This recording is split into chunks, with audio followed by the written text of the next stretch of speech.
hello. Welcome to Geeky Clinicians Podcast. Oh, Hey. So I am Dr. Deborah Dantzler, head geeky clinician here, and I'm here with my other geeky clinicians, and they'll introduce themselves, and then I'm going to introduce you to our special guest today. I'm Jacinta. I'm the lead geek. I'm Sandra, and I'm a postmaster's geek. All right. So today on Geeky Clinicians Podcast, we have the honor and privilege of talking with Beliza Perez, owner of My Oviedo Counseling. And she works with children and does some amazing things and has some amazing products. And so we're so excited to learn about what she does and what she's passionate about and hearing about her journey to becoming a geeky clinician. Welcome, Beliza. Thank you for having me. I'm going to be your geeky guest for the day. Yay! Which I'm excited for. So thank you for having me. So, Beliza, tell us a little bit about yourself, your clinical journey. Sure. Tell us how you came to do this work that you do. Yes. So I would say that as a little girl from Brooklyn, New York, raised in the 80s and 90s, it's not as fancy as it is now. And I feel like I was always super interested in human beings. Like I was always intrigued by like why people do what they do. I lost my father very early in life, about 11 years old. And in a Spanish family, therapy wasn't always really an option. So it wasn't until I was in grad school that I actually started my healing journey. So for me, it's always been super important to help little ones be able to heal from things because I think that I've had a wonderful life and I'm super happy for my life, but it would have been a lot different if I had healing early on. So for me, it's just super important to be able to help other little girls like me, other little small children to have that space and have that ability to figure things out and know that you have that as an option. That's awesome to want to help the small children and have them learn to heal earlier. Oh yeah. One, I didn't know you were from New York. Yes, ma'am. Born and raised, Brooklyn, New York. Yep. What part of Brooklyn? So I was in Lower Park Slope. Oh, okay. I lived in Park Slope right before moving to Georgia, but nice. I'm born and raised New York too. Yep. Yeah. Yes. Yep. Awesome. So the origin was your own experience and then wanting to be able to provide that for other little girls and help them at an earlier age. Oh yeah. And so you said it wasn't really until grad school. Tell us a little bit more about what you specialize in. Sure. What do you really get geeked out about this clinical work? So I would say, I've been a therapist for almost 16 years and I love working with ages 6 to 10. I do work with some 11-year-olds depending on what's going on, but I really love helping them with their anxiety, anger issues. A lot of my kids are gifted and they don't even know that they're gifted. So those are my specialties. And again, as an anxious child, as an angry child myself, a lot of it to me made a lot of sense and it makes a lot of sense. So when I'm able to connect with them, the parents feel like, oh, okay, so my child, there isn't like, oh, something's wrong with her or him. It's just, it's anger or anxiety. And I just didn't know that. It didn't look like that. So I needed that language or I needed that understanding. Excellent. Do you guys have any questions? I have a question. I have a bonus son and he has anxiety really bad. And I didn't know it until one day he said he felt like his heart was beating out of his chest. And his sister didn't tell us. And he just happened to come in my room and say, Mommy, I'm not feeling well. And he was sleeping a lot. So I took him I was going to take him to the emergency room and something said, just drive him. And so I drove him around for a while to kind of calm him down. And then I asked him how he was doing, and he said, my chest is not hurting anymore. And I played a song for him, and he started smiling. Love it. My first interaction with working with a child that has anxiety. And it was kind of scary, but I kind of went into therapist mode to a certain degree with how to work with that. But what things would you recommend to help him with his anxiety when it happens? Or what can I do to kind of soothe that situation for him? Got it. Well, first of all, you did an amazing job just kicking in and realizing, okay, maybe a drive, writes, music. All of that is actually really good for the vagus nerve. So the central vagus nerve, movement, music, connection, quiet time, all of that is like amazing. And so first of all, you did a wonderful first job because most people just panic and they just stand there and they tell their child what's wrong with you. Like, you're fine. So that's great. Second, how old is he or she? He's 9 now. He was 8 9. when it happened. Got it. Is definitely helping him to connect and get a language. So when my heart beats, what is that like? It's big, it's scary, it's what color would it be? So get him to verbalize and talk about it, because a lot of times anxiety, just like a lot of negative feelings, they're stored. And if we don't give them a place, they tend to come out in a negative way. So really helping him to start to identify, become his own investigator. So where do we feel it? When was it happening? Was it small? Was it big? Did it happen fast? So the more he can be his own investigator and have a language for that, that can be really, really helpful, along with tools. So music, breathing, jumping up and down, getting fresh air, taking an ice cube, rubbing it on your hands. Those are like basic techniques. Because they trigger your body to start to kind of react and kind of wake up. Okay. So those are basic skills. Any relaxation stuff, and every child has preferences. I have kids who they like mindful activities, like pick a color, look around the room, name 5 of those colors. Like if it's purple, name 5 things that are purple. Or can you name something that's big and something that's small? So just fun activities that are mindful, distracting, but also like soothing and calming for them. Things like that. And explore with him what he likes. He might do 2 or 3 activities and say breathing was my favorite. So then I can say, all right, I can teach you 5 ways to breathe now, if that's your favorite. Okay. Yeah. And so when we went driving, I took him to a restaurant, and he loves that restaurant. Is it okay to incorporate the favorite places? Because my thing was, I don't want him to associate always eating to soothe. True. So how can I help him with that? I would give him choices. So he's 9, so no more than 2 or 3 choices. Say, hey, what do you think? Do you want to go to, Denny's, if that's his favorite restaurant? Do you want to go for a drive? You could even ask him if he's calm enough. What do you think? Those are my ideas. Do you have 1 or 2 ideas? Giving them control, giving them support, giving them a choice. Sometimes that's very helpful because then they know that they're important. Okay. So yeah, but no more than 1 or 2, tops, 3 maybe, but if he's also responding, you don't want to be too overwhelming. So maybe offer 1 or 2 choices and have him offer 1 or 2 choices if he has any. Because he might just say, ooh, drive, let's go. Thank you. You're very welcome. That's great, Beliza. Those are some wonderful tips, very mindful tips and practical tips that parents can kind of implement with their kids right away. Oh, yeah. You said, I feel like you just said you started with working, like you work with as young as 6, right? What about for children that may be younger than 6? And that actually, it's very interesting. I have probably 3 moms right now that have recently had new babies and have like either 3, 4, or 5-year-olds.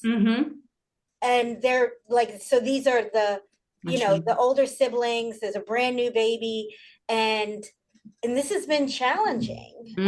So what are your what do you advise for like Younger. the younger children? Yeah, so I do work with some 5-year-olds. I just I don't have a ton of training with like 3, 4-year-olds, but from what I do know, I mean that's a big change. So little children, anywhere from like 1 to 5 or 6, what for an adult is that's not a big deal. Any change for a little one can be a big deal. Introducing a new sibling into my life is a game changer. And for a lot of parents, they see that, or, we're so busy, we don't recognize it. So we may or may not have prepared the older sibling for, hey, he or she's coming in 6 months, 3 months, 2 months, a week. So a lot of the preparation and support, and always, I'm big on quality versus quantity. Can we spend 5 minutes with that older sibling? Can we spend 2 minutes, you and me, I love you so much. How you doing? For 2 minutes, because I think little ones, they need a lot of support, and being young and full of energy, movement is really big for little ones. Jumping jacks, taking like a Hulk breath, like fun things, bubbles, right? Like let's do 10 laps, up and down the driveway safely. So for little one, movement can be really, really helpful because they are pre-verbal. Yeah. Okay, wonderful. Anybody have? I have a question. I know that a lot of times when little kids have stomach aches or they are yawning a lot, those are signs of anxiety. What other signs should a parent look for? Yes. They should look for headaches. They should look for my left finger feels weird. I can't feel my right toe. Like usually random things that you're like, what are you talking about? And then we just keep going. That tends to be anxiety. Sometimes confusion. Sometimes they repeat themselves a lot. And you're like, I just answered that question like 3 times, but they keep asking the same question, seeking reassurance, seeking validation, seeking like safety. Sometimes kids who, what is perceived as like, oh, they're attention seeking, like, oh, they keep bothering me, or they keep asking me to look at them, draw out this picture. Sometimes they're anxious, they don't have the language for it, and they're seeking connection to help them feel better. So some of those are some of the things I see a lot in my office, where parents are like, I had no clue that was anxiety. Also anger. If they're very angry and they're very easily irritable, and you're like, wait a minute, I fed you? You slept well last night. What is going on? Sometimes there's a lot of sadness or anger in front of anxiety, but all we see is that. And so we focus on, go to your room. Like, what's wrong with you? Stop it. He's angry. He might be anxious, but we're seeing the anger. That makes sense. The big one. Can anxiety be a learned behavior? Yes. If little ones are sponges, so if they are in any environment and their main people are anxious, they can model that and they can assume that this is just normal behavior. With that being said, it's not to blame the family, it's not to blame their main people. It's just that sometimes if we're not aware of how we are handling things and we don't see our little ones seeing us, we don't make that connection, then we say, oh, they're anxious, they're angry. And it's like, well, mom or dad, let's back the train up. Let's talk about how do you respond in these situations? Growing up, how are you? And helping them to connect those dots. Yeah. Absolutely. Those are great points. And of course, here at 3D Psychotherapy, we only work with adults, but we do work with a lot of parents. And of course, a lot of our parents, a lot of our clients come in because they're dealing with their own anxiety, depression, grief and loss, trauma, and trauma.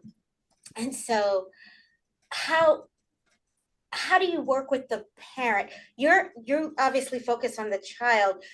Do you collaborate with other clinicians like us who just work with the parent part? 1,000%. How do you help our clients as it relates to their children? Because you're right, we all operate out of our core beliefs, and those small humans, they're forming those core beliefs by what's being modeled in front of them.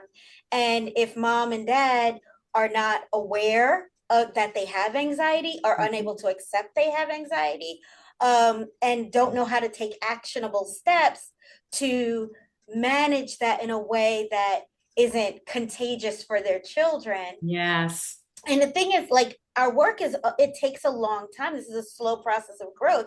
So even though they're actively working on their own stuff, how do they still protect their kids? Yes. Great from question. that contagion? So I let any parent who wants to work with me know that I'm working with them too, that they will not drop their child off and come back in 50 minutes. There is a parent check-in and a parent check-out. There are parenting sessions. I use a HIPAA compliant app and stay in contact with the parents in between sessions, because that parent connection, them knowing that not only is Beliza safe for my child, she's safe for me, that relationship helps them to open up. Not all the time, but for the parents who, we are able to connect, that's when stuff comes out. They're like, yes, when I was a kid, I remember I was like this, or yeah, my mom did that to me. Huh. And once they feel safe and they feel like, you know what, Beliza's here for me, and they're able to kind of open up, then that's when we will do some parenting sessions, and then I will refer them for their own therapy, when they're ready. Because the parent-child connection is everything. As a child therapist, yes, I have tools and skills, but I'm like, I tell them I'm kind of like the backup coach. You guys are the coach and the players. Like right now, I seem like I'm the head coach, but in reality, it's once a week that you see me, and you guys take the ball the rest of the time. So I can help you and guide you, but you are the main team.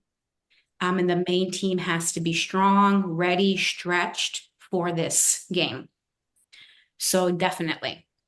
Yes. Oh, wonderful, wonderful. Yeah. We have prior, we had a great relationship with a child therapist who was here, and literally, like, we co-worked with them so well. They saw the child and we saw the parent, and but that person got married and moved away. And so we've always been looking for this great connection, like, because it also sounds like theoretically you are very much aligned with us. We do psychodynamic, and what I just heard you say, a couple of things, I was like, yes, that core belief, those origin stories. How did the parent get to learn the thing that now they're modeling for the kid, and all of that? Yeah. So it's amazing what awareness does. I will say, for most of my families who have success, it's the moment that they're like, oh my gosh, that's me. I'm her, him, like, and then they're willing and able to be like, okay, I have some work to do. And I say, and that's a good thing. That's a wonderful thing. And those are the families that, like, they're forever changed. And it's like, yes, I want to cry because I'm just like, yes. Yeah. What has been one of the most challenging aspects of doing the clinical work that you do? I would say when you're working with a child and you're giving them all the tools you have, you're doing your best, and it just doesn't connect. It doesn't click. And they're not getting better. I think that I always have to toe the line between clinician and knowing that, we're not the be all end all. And sometimes we're not going to be able to help them with, their anxiety or their anger. Sometimes maybe we're just the intro to therapy. So that part is probably really challenging. And be like, wow, that didn't work. Yeah. What I always say is that we're planting seeds. Yep. We're planting seeds that we may never ever get to see sprout and grow.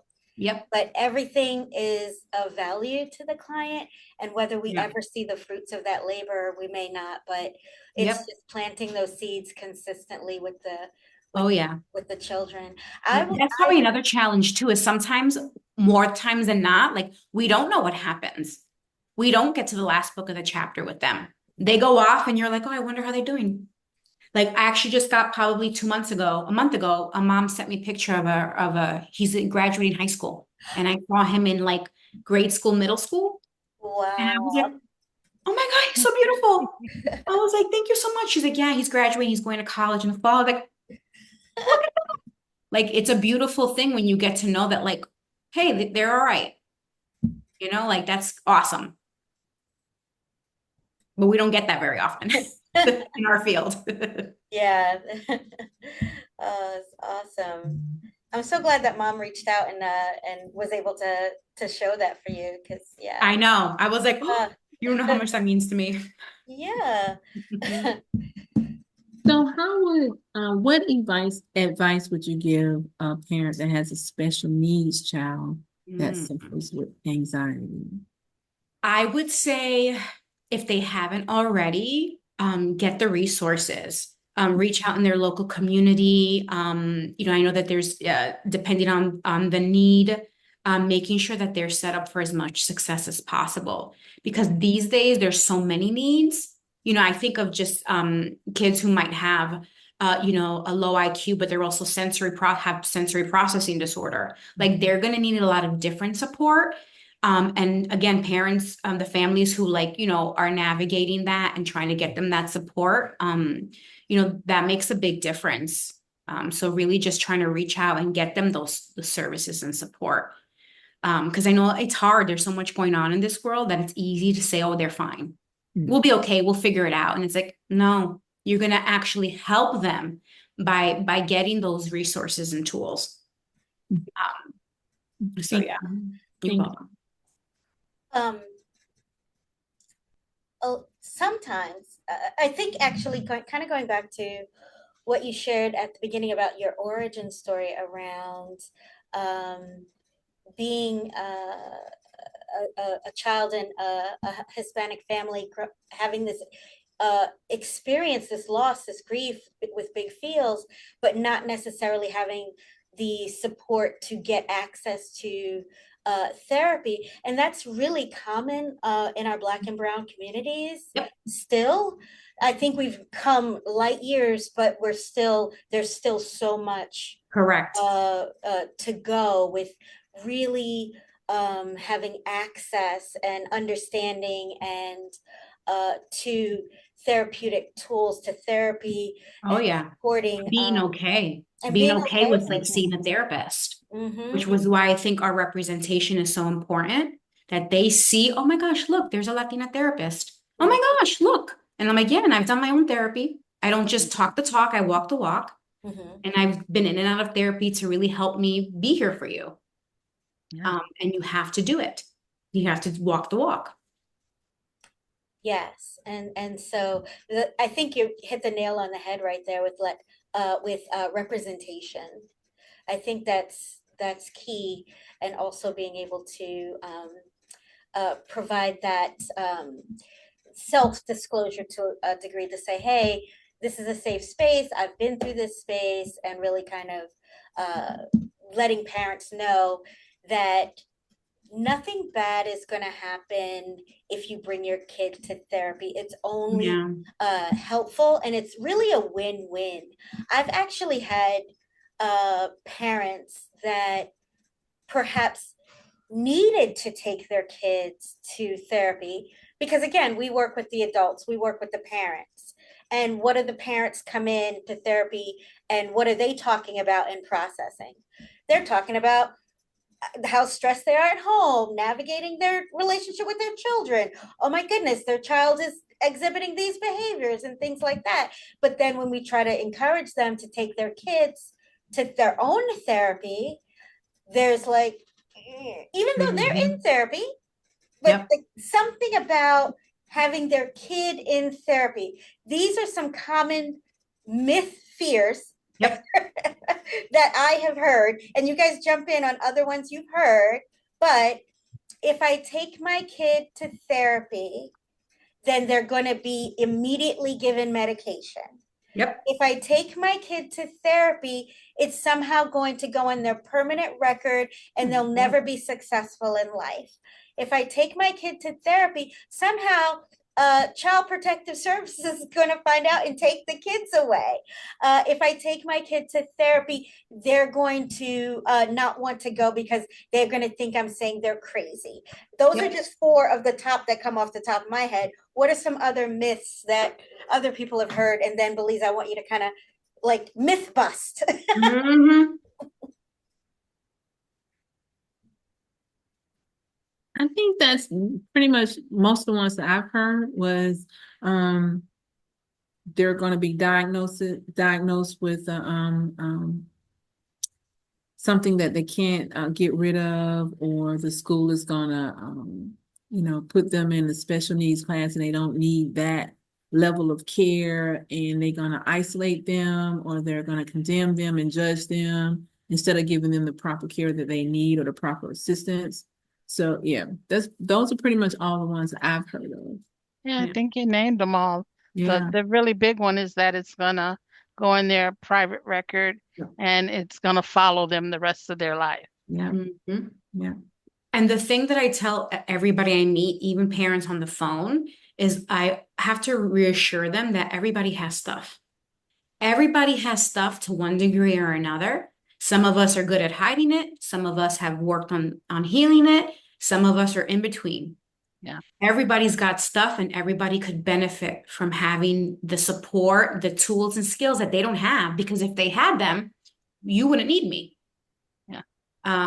So that's the goal for me with the families I work with. My goal is to give you the stuff that you don't have.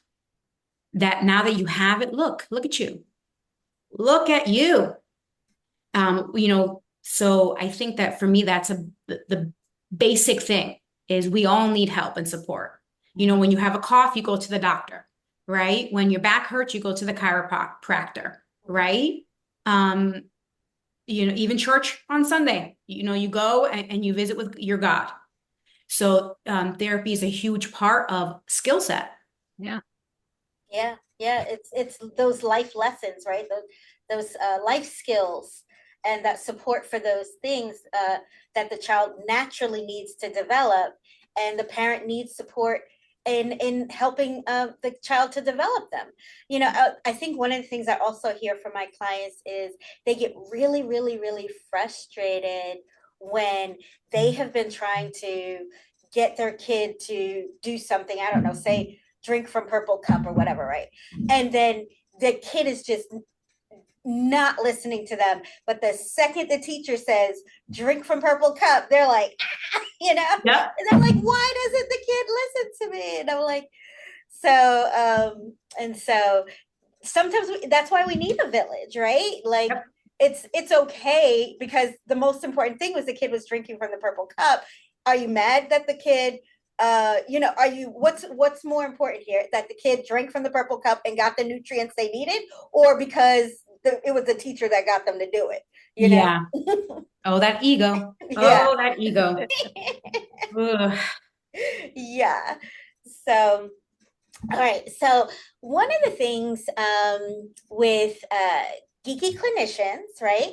Geeky Clinicians is the community for intellectually curious clinicians with a growth mindset. So oftentimes geeky clinicians are very ambitious. And so most of the time we know that geeky clinicians are doing more than just sitting in the therapy space with clients doing direct service. Tell us about your geeky clinician journey to branching outside of the therapy chair.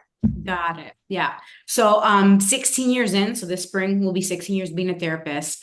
I love what I do, but to be doing it all the time and just that at this stage of the game is just not, that's just not for me.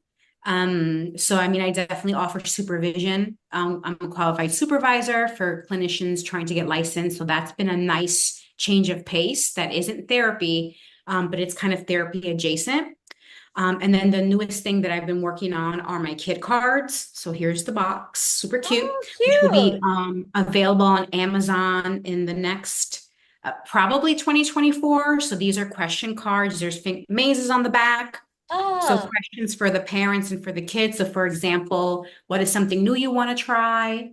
If you weren't scared, what would you do or try? So just getting parents and kids connected and talking beyond the fine, okay, uh-huh, I don't know. So that's been my most recent passion project, because aside from just therapy, most parents don't know how to talk to their children. Most parents don't know what to say, what to ask, how to ask it. So these cards are an avenue to help them connect. So it's natural. So it makes sense for them. It's not like, hey, Billy, what's going on over there? It's very like connecting. It invites that connection. So that has been my most recent passion project. oh, those cards look great. Yeah, they're super That is cute. so cute. I love, and is there a different maze on each back, or is it There are 5 different mazes on the 5 back, different but then mazes when on you the flip back? them over, it's like a new maze as well. So technically 10. Yeah, Oh, and Okay. finger mazes are a nice way to soothe also. They're also a nice way to help kids and adults, let's be honest, kind of calm mm-hmm. down and relax. Those Yeah. questions also sounded like they could be used for children or adults. Yep. Some of the questions are specific for parents. They're called the bonus parent questions. So, Ooh, for example, when was the last time you spoke to your child uninterrupted for 1 minute? hmm. So go in the room, let them talk for 1 minute and say nothing. Most Okay. kids will tell you, my parents don't listen, they're talking. Well, maybe if we did this for a while, we'd be surprised what comes out of their mouth when we give them a Yeah. chance. Yep. Yes. Oh, I Very love that. good. Yeah. I love that because I do think that, at least in my era of growing up, right? I um, grew up in the children should be seen and not Heard. heard. And so we were not allowed to have voice, Yep. opinions, object, Yep. boundaries. What? None of that. Nope. Yeah. And then if Nope. you did, then you would be called, sassy or smart mouth or get You're in popped. trouble. Disrespectful. Yeah. Yes, and disrespectful. So I think it's really good for younger small humans now to be able to have a lot more of that empowerment, but it is challenging for parents to maybe get on board with some of that and get buy into why is it valuable to encourage and empower my child in this way and not just have them do what I did, which was Mm-hmm. Listen. be seen and not heard. Yep. Yeah. And it's funny because you talk about that purple cup. You want your child to listen to you and drink from the purple cup, connect with them, support them. If they like you and they're like, oh, mom and dad love me, they're going to sip from that purple cup like it's the last thing they've ever done. Yeah. Mm. Wow. So that's really powerful right there, right? Like it's almost an indication of a disconnect. We have our proprietary heuristic for healing here at 3D Psychotherapy: awareness, acceptance, and action. And that awareness, right? Like if you recognize that you're running into a rub with your kid, perhaps that's a time to pause and say, where is this disconnect with me and my child right now? Yep. What am I, where, in some ways, what am I trying to control that's out of my control? Yep. And that's part of the cards. So the cards are a tool to help parents start to navigate that relationship differently and really open up that connection versus the disconnect and the quiet and the short answers. Yeah. Another thing I think has been a barrier in parent-child connection and relationships has been technology. I hate to be in public spaces and see a small human, probably under 10, and the parent just being there like this. And the kid too? The Yeah, parent, the the kids child's too. just not even like, and then sometimes the child is like this, and both of them are, just not connected. Yeah. I had several people ask me why the cards aren't an app. And I said, there's enough apps out there that I want something they can touch, feel, and not distract them. I'm like, there's 55, I don't know how many apps. I'm old school, and right now they need connection. And I don't know that the 5 minutes I'm going to ask of them just with the cards, I don't know if that's going to happen with the phone right now. Yeah. Yeah. I love that. I love that. And I think that's just a great thing to have that physical, tactile, Yeah. in real time Yeah. object that they can use to connect with their child. Because, yeah, There's enough out there distracting us. There's enough out there trying to call our attention. We have to work harder to just be you and me. mhm.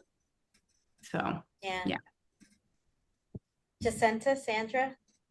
How would you encourage, or what would you give to the parent or the child to encourage them to do more one-on-one FaceTime with each other versus the electronics? So for me, it's again quality versus quantity. Like where is there a space this week that we can have 5 to 10 minutes of just us time? Gotcha. Most people, we think in extremes, like, oh, I have to take them out to Disney World. No, 5 or 10 minutes. No phones, no distractions. Keep it simple. Maybe we're going for a walk. Maybe we're going for a bike ride. Maybe we're gonna go get some, froyo. Simple. 5 or 10 minutes where it's just you and me. And maybe it is silent and awkward, but hey, at least we're hanging out together. Sometimes that simple, silent, quiet, that's where stuff is birthed. But we need that opportunity. Yeah.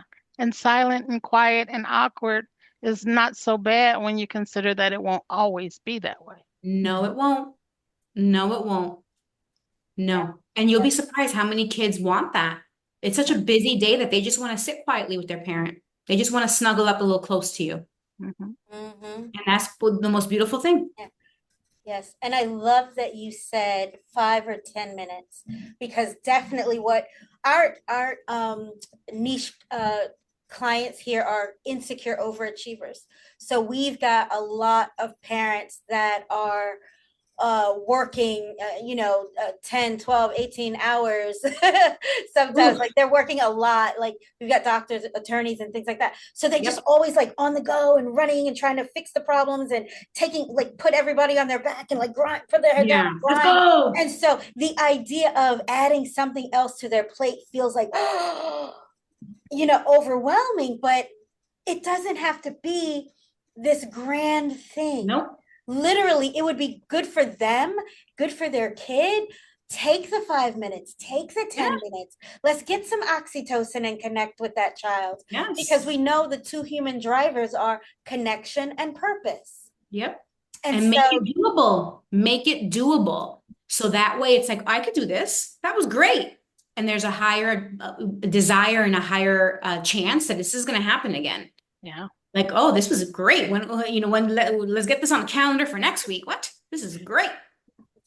Absolutely. Absolutely. So, Beliza, we usually ask clinicians that come by, Geeky Clinicians, what is your best hope for our profession? What do you envision for the future? What are your best hopes for the world of clinical mental health? I'm right now, for me, it's value, that our field gets the value that it needs, that our clinicians, that our mental health providers value themselves, and that we're able to be seen in a valuable light, where we can get paid well, where we can enjoy our lives, where we don't have to be seeing 40, 50, 60, 70 clients a week just to make ends meet. I would love to see people value what we do, like they value, the stars and the basketball players and the YouTubers. Absolutely. I love that. That's big for me right now. Yes, the value, seeing the value in the work that we provide is so important for our future. Oh yeah, because not everybody can be a therapist, I'll tell you. Not everybody can do what we do. Yeah. No. For sure. No, and I think people still have a lot of myths and misconceptions and expectations about what this therapeutic process is, Yep. and this work. And especially they have it for adults, but I also think they also have it for children as Oh, well, yeah. because I think they under recognize the capacity and the skill set that small humans can bring to the therapy space. Oh, Like yes. how much, they can learn and invest and grow and participate. Right. Mm-hmm. I had literally had one parent tell me, "Oh, I'm not going to waste my money on therapy for my kid. They're not going to get anything out of it." I'm like, that's so good. You basically Wow. said your kid is not capable. Yeah. And that's just not true. And So, so, yeah. And so that just being able to convince and convey to the general population that this work is valuable and yes. important. And if they can start with the small humans like you work with, they'll be even stronger, better adult humans. Oh, yes. Excellent. Anybody have anything else for Beliza? I don't. Thank you. Thank you, ladies. And if anybody's interested, the website is kid-connections.com. The cards should be available on Amazon. My goal is 2025 January. I am working on it. And they right now are 70 question cards. And yeah, I'm hoping to be able to spread the help, spread the love, spread the connection. Excellent. Thank you so much, Beliza. Thank you, ladies, very much. Thank you. Yeah, thank you.